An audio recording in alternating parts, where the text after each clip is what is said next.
I'm Aria Schwartz along with Rachel Galligan, and welcome to the Winsidr Show, where it's all about the W. Somehow, some way, the Minnesota Lynx stole game one in Brooklyn in one of the most exciting game ones in WNBA finals history. That means ever, folks. We got lots to discuss, so let's dive right in.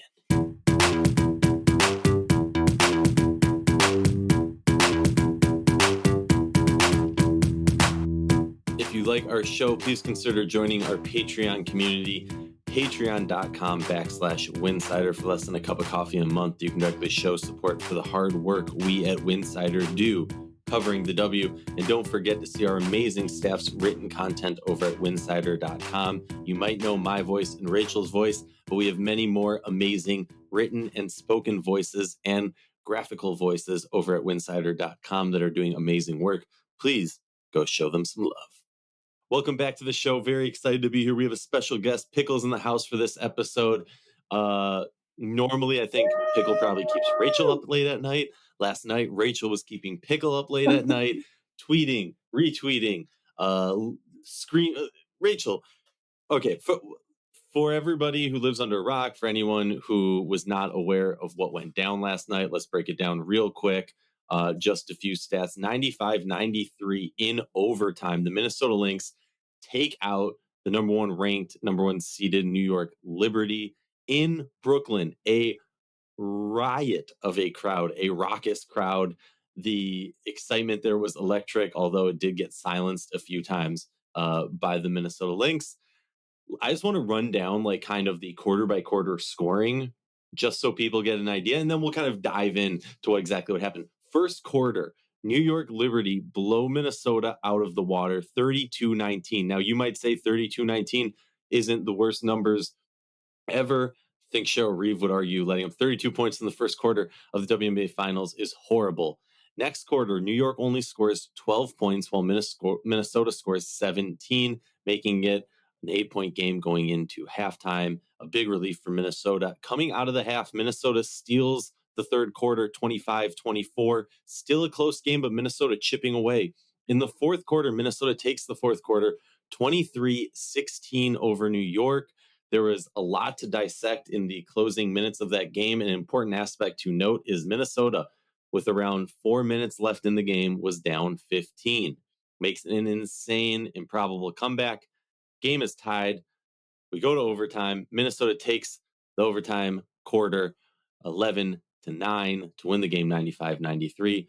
Rachel, that was probably the most boring way I could have broken down one of the most exciting WNBA games of all time. Where do we start? Do we start from the beginning of the game? Do we start at the end of the game?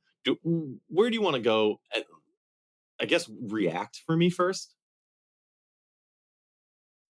Well, this is why I have my emotional support puppy with me here today. I'm still very much recovering after last night's game. There was a lot of screaming going on throughout the neighborhood. I've been having these watch parties with some neighbors, and it's just like they're so locked in. It's so fun to see that. And I told him, I was like, I really think like we haven't had an overtime yet. I really feel like, this series is just going to be crazy. I just feel it. We haven't really had that moment yet. And, it's interesting because I never really, yes, New York came out of the gate just swinging. I mean, like heavyweight boxer, going for the jugular, knocking down shots. I mean, really established Jonquel Jones in the paint early and often. You could tell that was their game plan. And really, there wasn't an answer. The Lynx couldn't slow down Jones. Really, it was everything was going their way. It felt like, what are they shooting? Maybe like 58% early on that game. We're dominating the glass. I never though, I remember, I think we were texting, I was talking to some of my friends. I said, regardless of what the score is, even when it got up to 18, I'm like, there's so much time left in this game. And there's something about this Minnesota Lynx team. They don't get rattled. I've never seen this team, at least, this season, really lose their cool. Maybe just a couple of like brief moments. But even then, I think, the moments where Minnesota has struggled, it's been so just maybe letting their foot off the gas. So I definitely expected the Lynx to kind of settle in. I mean, think about the environment, right? New York's been off for a few days. They're rested. They're at home. They're hyped up. The fans are there. It's an incredible atmosphere. Minnesota traveled in the day before, obviously tired, obviously trying to kind of, find their footing. And so you kind of got the sense that New York would come out swinging. And then at some point in this game, things would level out a little bit. I really did think New York would take game one. That was the part that was shocking to me, was just the collapse. And it really wasn't even in the entire second half. I mean, the third quarter, Minnesota, it was pretty evenly matched in that third quarter. I think you saw Minnesota get some momentum, but just that absolute collapse and completely going away from the game plan, of establishing Jonquel Jones inside in the interior.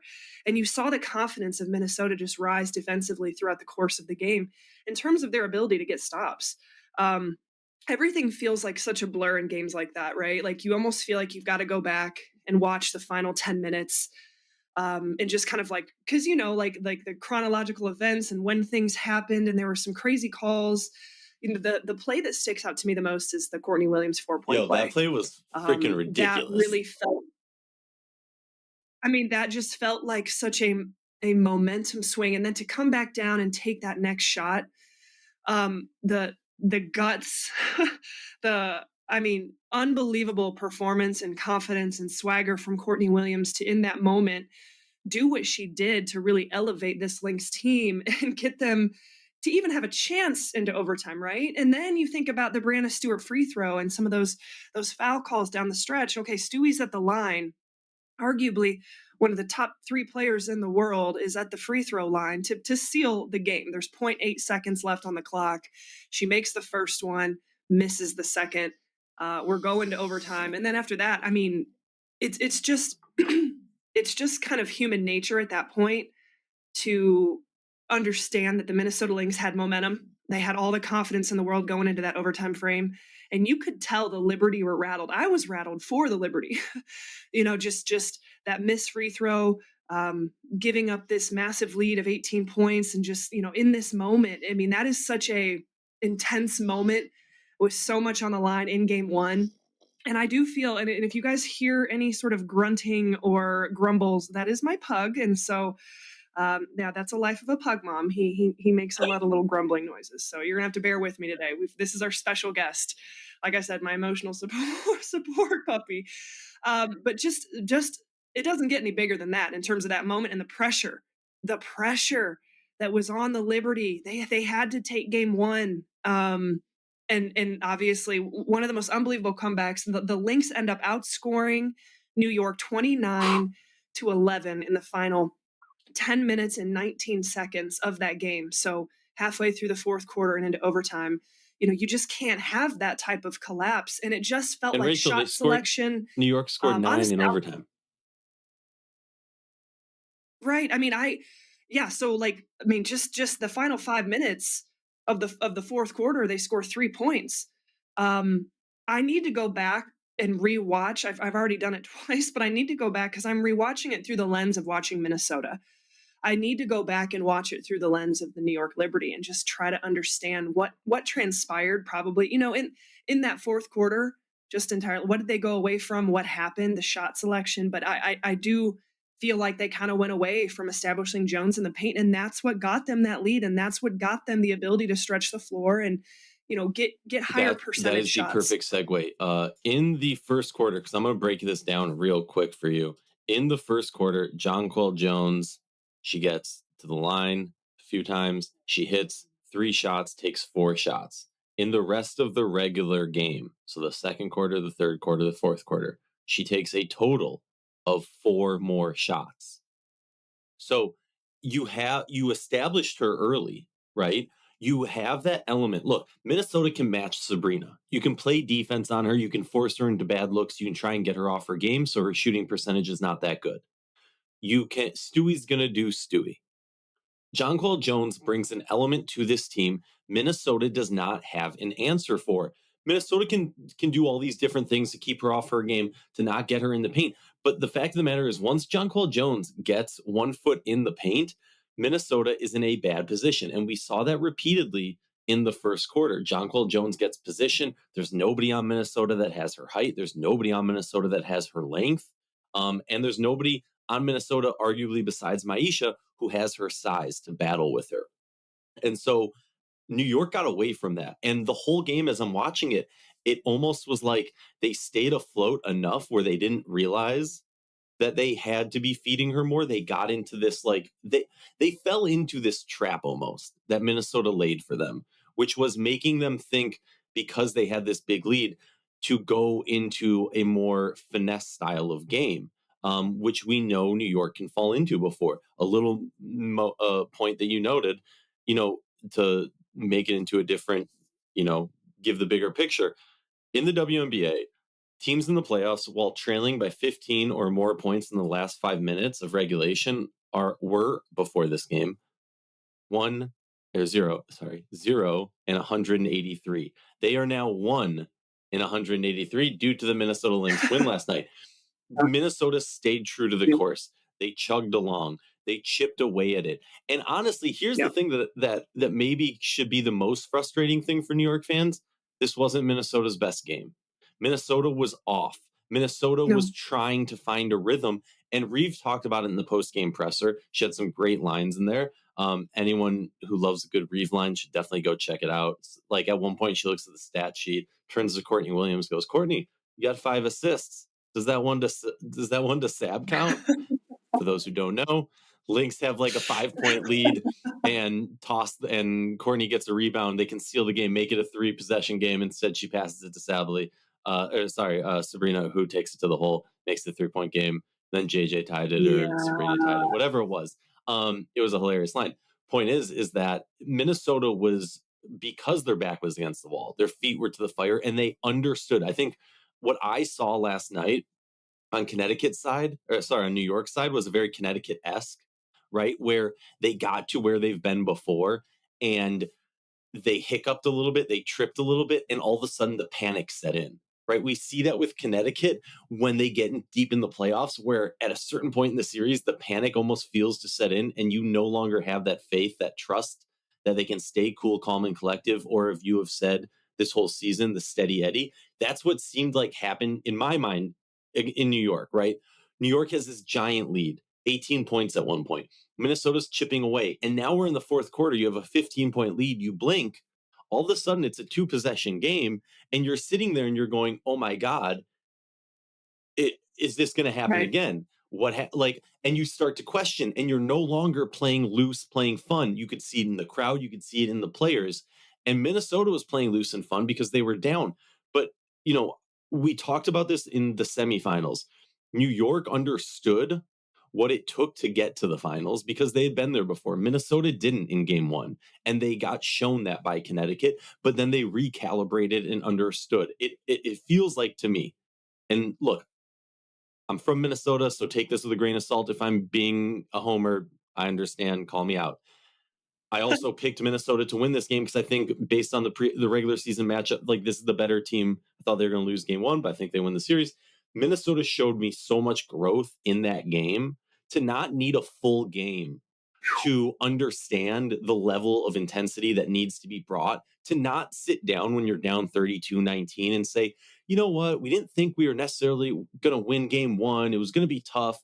So, like, why don't we rest a little bit and get ready for game two? They didn't do that. They fought tooth and nail and clawed their way, and they walk away with a victory. And now we're sitting here where I still think if you're Minnesota, you keep that underdog mentality because you don't break, but you got to be, as a talking head, as a media member, as a New York Liberty fan, as a New York Liberty player, a lot of questions in your mind, Rachel, a lot of questions. Uh, like I said, it's like, where do we go? What do we unpack here? It's interesting to me. It does very much feel like Minnesota is the underdog. That's just like the underlying vibe because they're number two. New York's been number one in the standings the whole time. Let's not forget, though, Minnesota has now beaten the Liberty 4-1 throughout the course of this entire season, including the Commissioner's Cup and last night. So there's something about this matchup. There's something about Cheryl Reeves' ability to make adjustments, whether that adjustment is on Jonquel Jones, right? Like at halftime, trying to get the ball out of her hands. And everyone's asking, well, was it a collapse by New York or was it just an incredible Why can't it be comeback both? by Minnesota? Well, I think it's both, right? It's completely both. Equally, two things can be true at once. I think that if you're the New York Liberty, you had a missed opportunity. The part that's so hard to swallow is you had a missed opportunity last year, to be at home, and you allow the Las Vegas Aces to take the championship. And now, being back in that moment and having that bitter taste in your mouth, and here you are, you're back in that moment. You've played this great game up until about basically three quarters. It's been a solid performance. And then you just have this massive collapse. Like, what is it about this team that happens? And what is it about the Minnesota Lynx that caused so many issues? And I think that consistency and that, like you said, the steady Eddie. It's hard to really pinpoint or verbalize what it is that Minnesota has, but it's something that New York doesn't. But what New York does have, is that star power, is that offensive ability. I mean, even down to Courtney Vandersloot, who had really, really good minutes last night. And you have a player like that who's coming off the bench, who's a WNBA champion, who's got all this experience. You've got Fibic, who's been playing so well. I do want to look over a couple of stats. Brianna Stewart, 6 of 21. I think the biggest one is Sabrina Ionescu, 8 of 26. Just 31% from the field. That's a lot of shot attempts. That is a lot of shot attempts. And after our last show that we did, I went I went down a rabbit hole and was looking at some numbers just of Sabrina overall throughout the course of the season, and then against the Lynx. And it's interesting, right? Regular season averaging about just over 18 points per game. Playoff has been averaging just under 21. Against the Lynx, only averaging 16 and a half. But the most glaring stat to me are just the shooting percentages. Regular season is shooting 39%. In the playoffs has been shooting 49% from the field. Against the Lynx, shooting just 34%. From the three-point line, regular season 33%. In the playoffs, 46.5%. I mean, that's why New York is here. That is a huge reason as to why New York is back into this moment. But against the Lynx, just 18%. Now, granted, last night, Sabrina 3 of 9, she shot 33. So, okay, you can't really look at that metric, but just the overall 8 of 26, 30, that's a lot of empty possessions. That's a lot of shots that aren't going down, that Minnesota is able to secure and get out in the break and start running and push it in transition. That's just a lot of empty possessions of Sabrina taking those types of shots. And so it's fascinating to me because everyone's got their own idea of who's the X factor for New York. I think you can make an argument depending on how you want to look at it. It could be any of them. But that to me, and Sabrina's performance last night, it was a rough day. It was a rough day, just 19 points.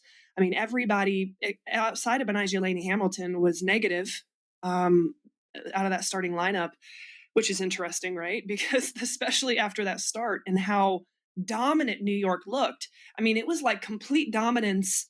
Could you have a further different looking first quarter and a fourth quarter? I mean, like, it's Well, like Rachel, Jekyll and Hyde. ESPN, Completely the Jekyll ESPN, and according Hyde. to ESPN Analytics, the Liberty had a 99.2 win probability after taking an 81-66 lead with 5 minutes and 20 seconds left in the fourth quarter. And from that point on, it went all Lynx. Yeah, I mean, you just don't see those types of comeback slash meltdowns. You just don't. It's so rare. I mean, it was an instant classic that we all got to witness Tell together me, last night, for tell sure. me if I this mean, without a shocks doubt. you. Points in the paint, Minnesota 42, New York 36. Offensive Um, rebounds, New York at 20, halftime, Minnesota 5. but all of that flip. Okay, the offense. I want to get to that here in a second, but the points in the paint flipped after halftime. That was not the case when you looked at those halftime stats, and I always do. I always look at the box scores and kind of Rachel's tweet out always, whatever. for But those who don't that know, flipped. I'm always like talking about some like obscure random single play that happened in the first quarter or like a vibe. And Rachel's like, did you see this? Like, let's talk about what the bigs are doing. What are the rebounding? What's the paint production? It's, What's points off turnovers? it's it's the former coach in me, right? Like you get the box score at halftime and you stand in the hallway with your staff and you just go over like basically what's happening. And if you look at that sheet, it tells the story of the game. I mean, you don't even have to watch the game. You can understand the story of the game by just, dissecting the box score. So that's just in my DNA. And I like looking at the numbers, but that completely flip-flopped when it came down to the points in the paint in the second half, being able to get the ball in the feet, and then New York going away from Jones. Just stop doing it. And I do think Minnesota got a lot more comfortable and settled in defensively. They didn't they were a little bit, again, I don't want to say rattled, but it took them at least a quarter and a half to kind of settle into the moment, I think, in my opinion. And they did. And I think that reflected on the defensive end of the floor and making it a lot more difficult for Jonquel Jones to establish herself and get the shots that she wants.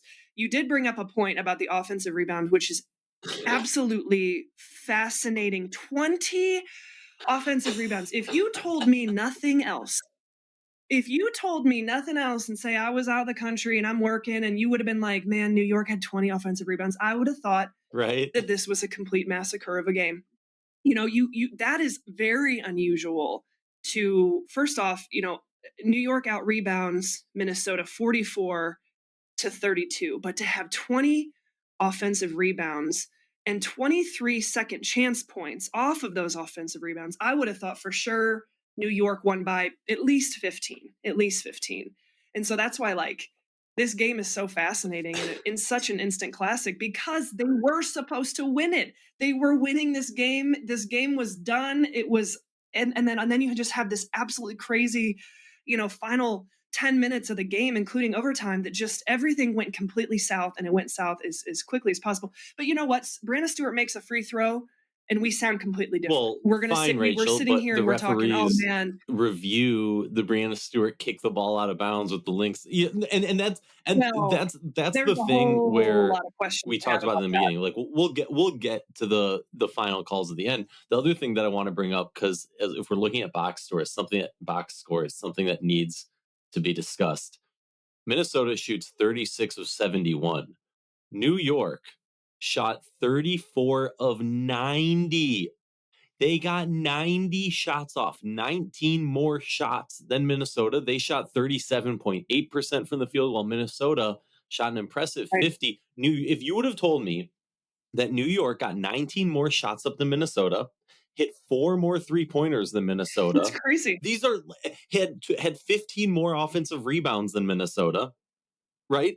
We're looking at this and had No, this more assists than Minnesota. this is one of those box scores that you print out and you just like save it, frame it, hang it, because it's like it defies the laws of like basketball at certain points. But yes, an extra 19 shot attempts, and yes, those are attributed directly to the offensive rebounds. Um, it's shocking to me that this game ended up the way that it did. I mean, and then you go back and you just think about, again, I'm back to my point. Stewie makes a free throw. We're feeling a little bit differently. We're saying, oh man, Minnesota, really slow start. That really affected them. New York, came out hot. They were swinging. Minnesota made a run. Credit to New York for being able to get this done. Like we're talking like that. If Stewie makes that layup at the end, we're talking a little. It's that's like the difference in wins and losses in this scenario, and the fact that it went out this way. Stewie misses that free throw. Obviously, the referees that call us down the stretch, the missed layup. The margin of error in this game and the way things could have gone those final 10 minutes, we could talk about that till the cows come home. At the end of the day, what an unbelievably heartbreaking missed opportunity by the New York Liberty. I felt like they had to win this game one. Now you're sitting here, okay, obviously game two is a must win on Sunday. They have to win that game. The sense of urgency to win that game is everything. You can't afford to go down 0-2 and then going up to Target Center. I mean, like, it gives me chills to think about it, because if you're the New York Liberty right now, headed into practice and recovery, like, you're just thinking about just the missed opportunity and how you let it slip right out of your fingertips. And now you have to win this game Sunday. And it's going to be a dogfight as well. I mean, I don't know that this is the New York Liberty type of team that's going to come out and, just run through Minnesota and win by 25. I don't see that happening. I still think it's going to be a great game. So, yeah, I don't know. There's a whole lot of feelings and emotions and things. I don't know. Give me Many. your thoughts. It's heartbreaking for Liberty. And does this change the series? That's the question I want to get into in one second. I just want to run. We did some New York stat lines. I just want to Nafisa Collier, 10 for 16, just 2 free throw attempts, hits one of them, 8 rebounds, Yeah. And And was was in in foul foul trouble. trouble. 6 blocks. One of Very them, unusual for very her. unusual. One of those blocks was with her back to Jonquel Jones, which was one of the more insane blocks I've seen. 3 steals, 2 assists, 8 rebounds. Ridiculous night on 21 points. Kayla McBride comes up big. 4 for 7 from the 3-point line. Super important. She gets 2 rebounds, 4 assists, and a steal with just 1 turnover. Another point to Fee's game, just 1 turnover. And then Courtney Williams, arguably the hero of the game, goes 2 for 6 from 3. But those 2 threes she hit could not have come at a better moment. She's 3 for 3 from the free throw line, 5 rebounds, 5 assists. She did have 3 turnovers, which I'm sure Reeve would want to take back on that. And the one last thing I want to talk about is Minnesota, not Oof. necessarily talk about, just point out Minnesota, a team that we talk about the depth, right? And I think if you're a New York fan or a New York reporter, you talk about their depth a lot also. New York goes 4 deep in this game, scores just 10 points off the bench. Minnesota, thanks to Maisha and Natisha, hey, that's a nice little rhyme, 15 points off the bench. Zandy not able to score. But real briefly, because we do need to run, but you brought up the perfect point, Rachel, which is what does this game do to the rest of the series? We know it's heartbreaking for New York. We know Minnesota's riding high, but well aware that the series is far from done. They've been there before. They've lost a game 1 at home, and I'm sure Reeve is talking to them about that. And only because I'm looking at the box score and they just showed a replay of it, I want to give Fee a little bit of credit for her leadership. There was a moment where Minnesota takes a 1 point, 2 point lead, whatever it was, late in the game. Timeout called. They go into the huddle. The team's excited. There's like 5 seconds left, something crazy like that. And the team looks like they've already won. You could read Fee's lips saying, calm down, calm down.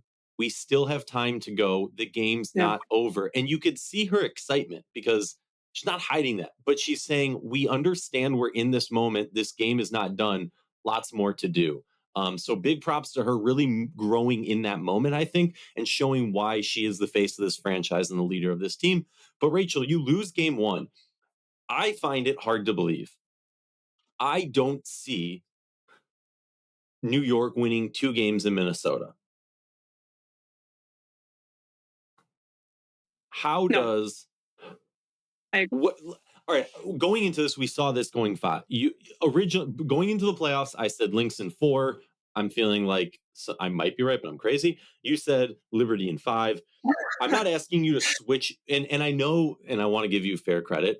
You flip flopped on it a lot because you're so close on it, not in a bad way, in a good way. Where is your mindset in this series now? If I would have allowed, I'm not allowing you to, but if I would have allowed you to redo your pick, or you redo, like, where is your mind after that game? Where do you think this series lays? I'm not surprised that Minnesota, was able to take game 1. I definitely picked New York, and I think a lot of people probably did, given the circumstances and being rested and being at home. And honestly, they should have. They should have. They shit the bed. They missed that opportunity to take game 1, and so okay, you can't go back. You can't do anything about that. But you know, I still feel like New York. No, I'm not going to flip flop because that wouldn't be right. I think this just goes back and forth, in my opinion. Um, I predict New York comes out on Sunday with this unbelievable sense of urgency. They're able to even it up. It's going to go 1-1. It goes back to Minnesota. Minnesota, okay, they've got some momentum. They're at home. They're at the Target Center. I think New York can steal 1 in Minnesota. They're not getting 2. I just don't believe that with how good the Minnesota Lynx have been at home this year. And so, like, when you think about it from that perspective, and like, okay, does New York sit back and they're like, it's either sense of urgency or like it's done. Like when your back is so against the wall, this almost feels like you're at the brink of being Yeah. swept, but they're not. But because it happened the way it happened, how does New York respond to this? And does Minnesota have a letdown after such an emotional high? You see that oftentimes with teams. Do they have just a letdown or some sort of subconscious, just kind of worn down? Like that happens. Um, that would be interesting. We have seen this team worn down at times or in certain quarters or certain periods of the game. So I definitely expect New York to take game 2. Okay, so then you're going to Minnesota. Minnesota take game 3. New York takes game 4. Ends it going back to New York. I've always said I felt like this was going to go to 5. And obviously, if game 1 was any indication of it, I think that just gives me a little more sense of confidence that I probably could be very much right on that. And I'm speaking it into existence because we want it. But I mean, obviously, Minnesota's got New York's number. I can't deny that. I cannot deny that whatsoever for whatever it is, matchup wise, Cheryl Reeves, scheming, adjustments. New York has a hell of a time trying to go toe to toe and trying to defeat the Lynx. And so, like, could I sit here and it ends up being Minnesota takes this in 4? Absolutely. Would I be completely blown away? No, I don't think I would, because I guess on paper, you look at the New York Liberty and they're lifted up in this light. Okay, this team is primed and ready, and they are. And we've said it from the start. If the New York Liberty do not win a championship this year, it is going to be because they let things slip away. It's not going to be, the Minnesota Lynx just came out and they were that much better than them. They were that just more dominant. It's going to be because the New York Liberty had moments where they had massive lapses. And that's what we saw in game 1. That fourth quarter lapse. Like, can this Liberty team do enough to secure this thing? They can win this thing. They can still very much win this thing. But it's those lapses. It's the foul trouble. It's the massive lulls of not being able to knock down shots. Like, whatever that is, this team, can allow a team like Minnesota Lynx to expose them and come back and beat them when they let their guard down, and they're, I don't know how else to explain it other than it just feels like at the Liberty, sometimes they beat themselves. Yeah, it very much felt like going into this game, I expected New York to send a message, right? I expected them to come out swinging and And they they did, did. and have a And they statement did. win. They weren't able to sustain it, and I don't know if that says more for Minnesota or more towards New York. What I do think, Both. I think yeah, it's both. yeah, it's definitely both. But what I do think is, now looking at game 2, if New York doesn't come out swinging, if New York doesn't come out with that same intensity they did in game 1 in the first quarter, I'm not saying this is a sweep, because I think they are too close. These are too good of a teams to be a sweep. But realistically, like, let's be honest, if they don't come out with that emphasis and that focus in game 2, I think we have to start considering a sweep as a possibility. I also think we asked ourselves, okay, how were the New York Liberty going to respond after last year Hmm. losing in the finals? Okay, we've been able to look at their body of work the entire course of the season. They've responded. They've been the best team consistently all year and been at the top of the standings. How does this New York Liberty team respond to such an emotional loss and missed opportunity of game 1? We're going to learn a lot about this team. And like, I don't know that their back has been against the wall as much as it is on Sunday in terms of the sense of urgency of absolutely, it is a must win for New York on I Sunday. So completely agree. that's, I think, what I'm most interested in. Yeah, Yeah, no, go ahead. I'm completely with you. I just want to remind everyone we're doing a giveaway. We're partnering with Homage, giving away a WNBA team hoodie and a T-shirt of your choosing. All you need to do is email us, Arye@winsidr.com. That's ARYEH at winsidr.com, and share with us your favorite WNBA memory. Give us a story. We're going to be picking a winner and doing some cool giveaways. Rachel, real quick, give me your GOAT today. I thought you were going to Pickle. go Courtney Williams, but okay, it's Pickle.